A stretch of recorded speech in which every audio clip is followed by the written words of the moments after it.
الحمد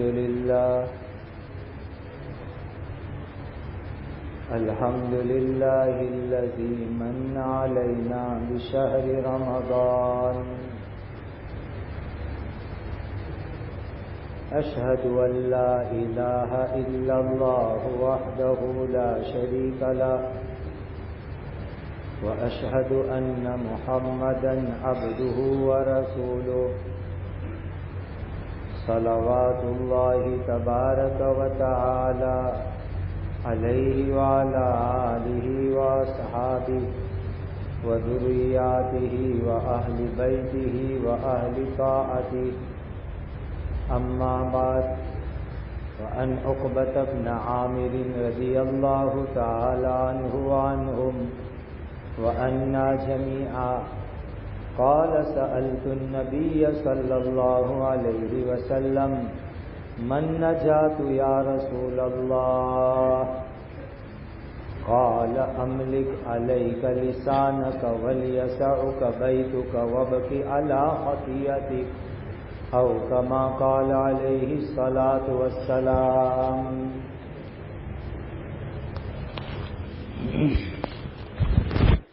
میرے استاد اور میرے پیر و مرشد مفتی محمود حسن گنگوہی رحمۃ اللہ تعالی علیہ جب رمضان شروع ہوتا تھا اور حضرت کی خانقاہ جہاں کہیں بھی ہوتی تھی اور لوگ دور دور سے علماء صلحاء اعتکاف کے لیے آتے تھے، تو شروع رمضان میں اور 19 رمضان میں رمضان کے آداب کے عنوان سے اور رمضان کو کیسے وصول کیا جاوے اس عنوان سے یہ حدیث ضرور سناتے تھے. اس لیے یہ حدیث میں نے آپ کے سامنے سنائی ہے. حضرت عقبہ ابن عامر رضی اللہ تعالیٰ عنہ ایک صحابی ہے. انہوں نے حضرت نبی کریم صلی اللہ علیہ وسلم کو سوال کیا: من نجات یا رسول اللہ، نجات کیسے ملے گی؟ ہم سب کو فکر ہے نجات کی، قبر کے عذاب سے نجات مل جاوے، قیامت کی تکلیف سے نجات مل جاوے، پل صراط کی مصیبتوں سے نجات مل جائے، جہنم کی آگ سے نجات مل جاوے.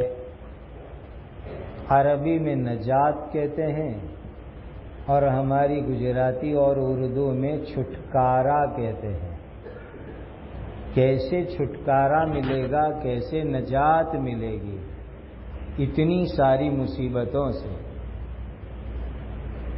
تو حضرت نبی کریم صلی اللہ علیہ وسلم نے جواب میں 3 باتیں ارشاد فرمائی. جو مسلمان بھی ان 3 باتوں کے اوپر عمل کرے گا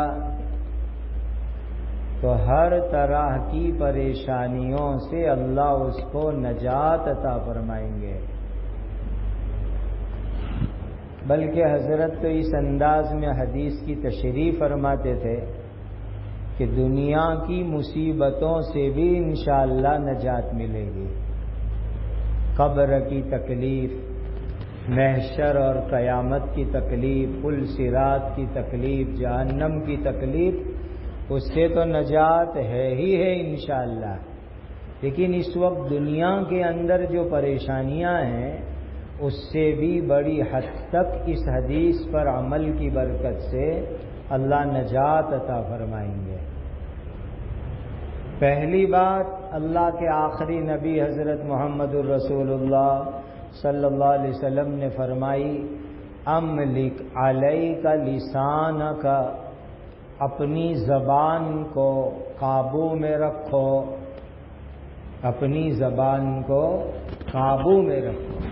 اور بخاری شریف میں حدیث ہے کہ نبی کریم صلی اللہ علیہ وسلم نے فرمایا کہ تم مجھے دو چیزوں کی ضمانت دو، دو چیزوں کی گارنٹی دو کہ اس کو غلط استعمال نہیں کرو گے، مس یوز نہیں کرو گے، تو میں تم کو جنت کی گارنٹی دیتا ہوں۔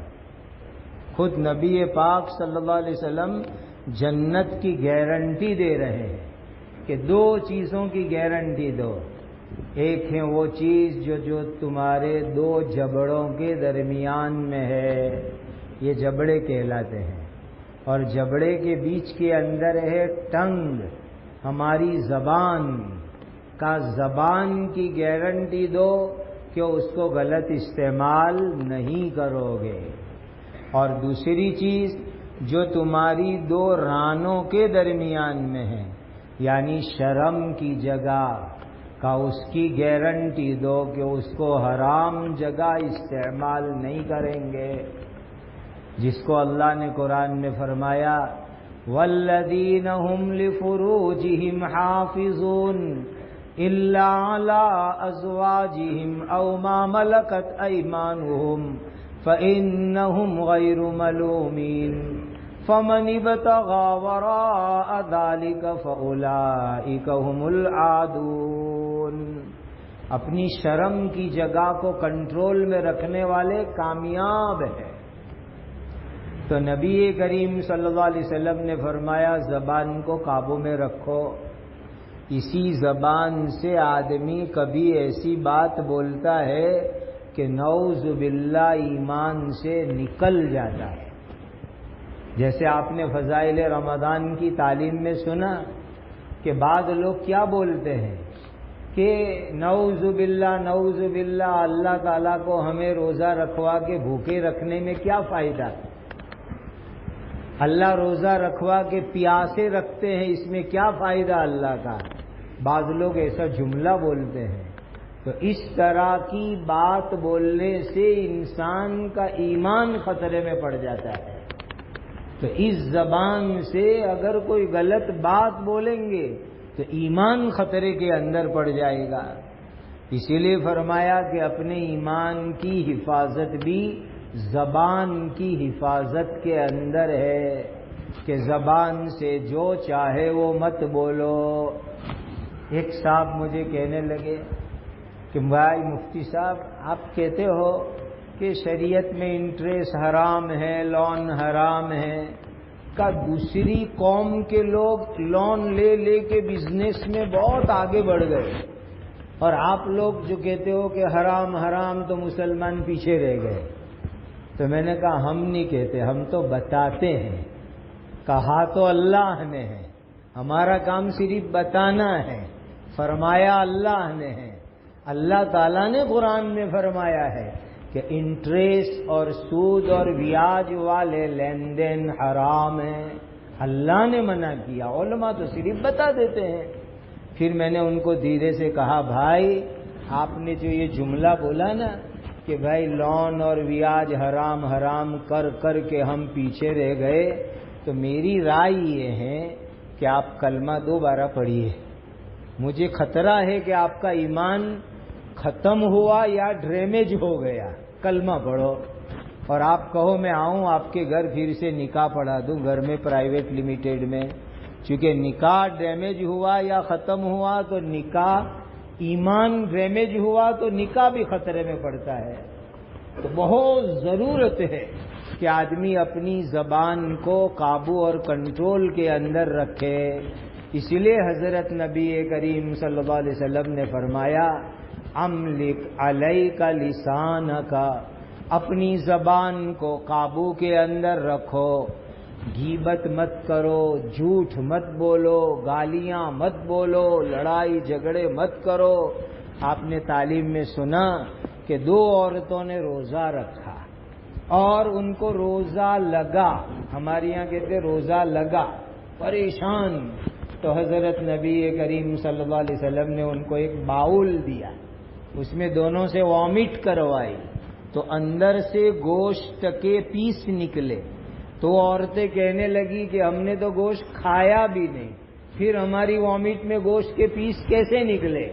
تو حضرت نبی کریم صلی اللہ علیہ وسلم نے فرمایا تم نے روزہ رکھا اور روزہ رکھ کر کے غیبت کی، اور غیبت کرنا قرآن کے اندر یہ ہے وَلَا يَغْتَبْ بَعْضُكُمْ بَعْضًا أَيُحِبُّ أَحَدُكُمْ أَن يَأْكُلَ لَحْمَ أَخِيهِ مَيْتًا فَكَرِهْتُمُوهُ، کہ غیبت کرنا مرے ہوئے بھائی کے گوشت کھانے کے برابر ہے۔ تو کہا بس وہ جو تم نے غیبت کی نا تو وہ غیبت تمہاری وامٹ کے اندر نکلی، اس لیے روزہ رکھ کر کے غیبت کرنا اور بغیر روزے کے بھی غیبت حرام ہے۔ تو اپنی زبان کو قابو میں رکھو، جو چاہے ایسا مت بولو، اسی طریقے سے جھوٹ غیبت وغیرہ سے اپنے آپ کو بچاؤ۔ آپ نے کبھی سوچا کہ جب نکاح پڑھاتے ہیں تو 3 آیتیں پڑھی جاتی ہے، سنت ہے، اور تینوں آیت میں دلہے میاں کو کیا کہا جاتا ہے؟ یا ایھا الناس اتقوا یا ایھا الذین آمنوا اتقوا۔ دلہے میاں آج تک زبان سے تو بولنے میں بہت آزاد تھا، لیکن اب اپنی زبان چلانے میں ڈر ڈر کے رہنا۔ 3 مرتبہ ڈرنے کی آیت نبی پاک صلی اللہ علیہ وسلم نے پڑھی۔ ایک حکمت یہ سمجھ میں آتی ہے کہ آج تک جو چاہے بولتا تھا، اب جو چاہے بولنے جائے گا تو بڑا ایکسیڈنٹ ہونے کا خطرہ ہے۔ نعوذ باللہ طلاق کا لفظ بول دیا، بیوی الگ ہو جائے گی۔ محبت میں بے قابو ہو کر کے بیوی کو کہہ دیا تو میری ماں جیسی ہے، تو قرآن کے اندر ہے والذین یظاہرون من نسائہم، زہار ہو جائے گا۔ بہن جیسی ہے بول دو گے تو ڈینجر پرابلم کھڑا ہو جائے گا۔ اسی لیے حضور نے تاکید کی 3 مرتبہ، ڈرو ڈرو، اب زبان سنبھال کے چلانا، ڈر ڈر کے چلانا، بس یہی چیز ہے۔ پوری زندگی ہم اپنی زبان کو چلانے کے اندر احتیاط میں رہے، کوئی غلط بات اپنی زبان سے نہ بولے۔ اسی لیے نبی پاک صلی اللہ علیہ وسلم نے نجات کے لیے پہلی بات فرمائی کہ من نجات یا رسول اللہ قال املک علیک لسانک، اپنی زبان کو قابو کے اندر رکھو۔ دوسری بات ارشاد فرمائی وَلْيَسَعُكَ بَيْتُكَ، ہمارے حضرت رحمت اللہ علیہ اس کی تشریح یوں کرتے تھے، تیرا گھر تجھے سمو کر کے رکھے، یعنی گھر میں رہو زیادہ، حلال کمائی کے لیے جاؤ، مسجد نماز پڑھنے کے لیے جاؤ، دینی مجلس میں جاؤ، دین کے کام کے لیے جاؤ، بلا ضرورت یہاں وہاں گھومنا پھرنا، اس سے اپنے آپ کو بچاؤ۔ پھر حضرت مثال دیتے تھے کہ کسی شہر کے اندر کرمنل رائٹس ہو گئے، فسادات ہو گئے، اور اس کے اندر گولیاں چل رہی ہے، جان کا خطرہ ہے، آگ لگ رہی ہے، اور پولیس کمشنر کسی کو کہے میرے گھر میں آ جاؤ، تو آدمی کتنا خوش ہوگا کہ کمشنر کے گھر میں کیسا سیکیور رہے گا، سلامت رہے گا، حفاظت سے رہے گا۔ پھر حضرت فرماتے تھے کہ اللہ کے گھر، مسجد، یہ ہمارے لیے بہت بڑی حفاظت کی جگہ ہے۔ مسجد میں آؤ، اپنے گھر والوں کے ساتھ رہو، ضرورت کے لیے حلال روزی کے اوپر جاؤ، باقی ادھر ادھر بلا ضرورت گھومنے کی عادت یہ اپنی زندگی سے نکالو، یہ فتنے کا بہت بڑا ذریعہ ہے۔ اور خاص طور پر رمضان کے اندر یا تو اپنے گھروں میں بیٹھ کے تلاوت کرو، تسبیحات پڑھو، یا اپنی جاب پر ذکر تلاوت کرو، مسجد میں تلاوت کرو، ادھر ادھر گھومنا رمضان کے اندر کم از کم ہونا چاہیے، بالکل نہیں ہونا چاہیے۔ اور تیسری بات ارشاد فرمائی وَبَكِي عَلَى خَطِيئَتِكَ، اپنے گناہ کو یاد کر کے رویا کرو، وَبَكِي عَلَى خَطِيئَتِكَ، ایسے بھی رونا اللہ تعالیٰ کو بہت پسند ہے۔ جو آدمی اللہ کی محبت میں روے، اللہ کی خشیت سے روے، اب اللہ کے ڈر سے روے، اپنے گناہ کو یاد کر کر کر کے روے، تو اللہ تعالیٰ ایسے آدمی کے لیے جہنم کی آگ سے حفاظت کا فیصلہ فرماتے ہیں۔ رونا اللہ کو بہت پسند ہے، بہت پسند ہے۔ قرآن میں تاکید فرمائی فَلْيَضْحَكُوا قَلِيلًا وَلْيَبْكُوا كَثِيرًا، ہنسو کم، ہنسنا کم کرو اور رونا زیادہ رکھو، اللہ کے سامنے رونے والے بنو۔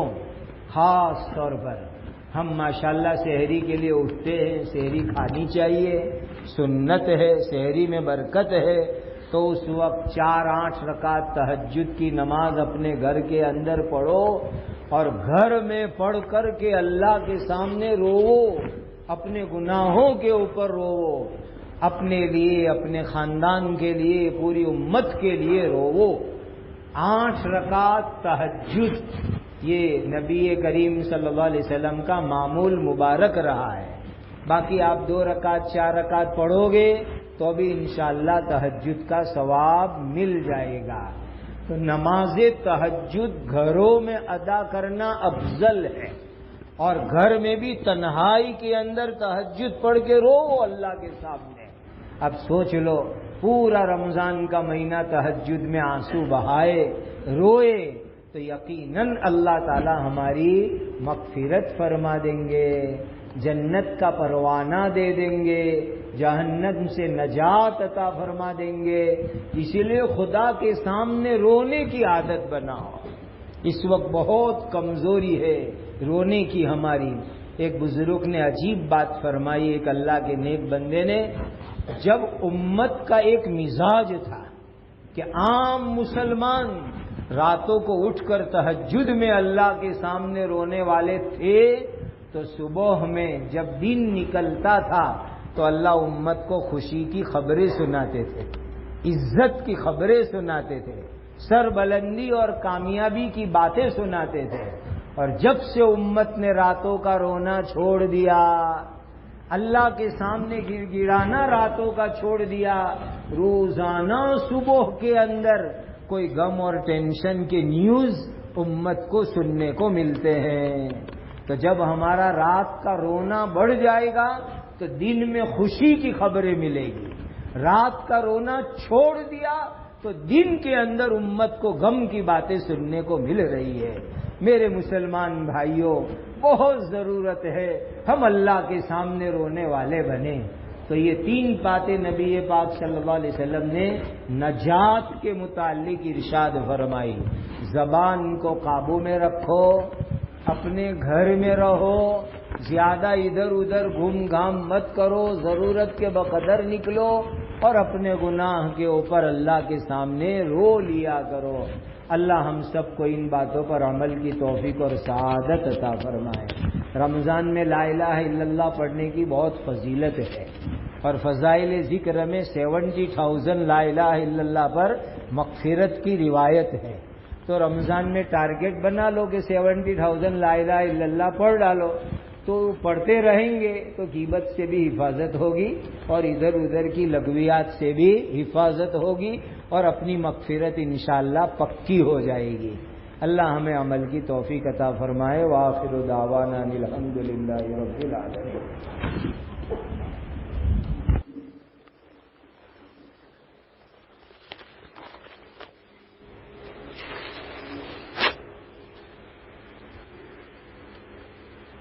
Wow.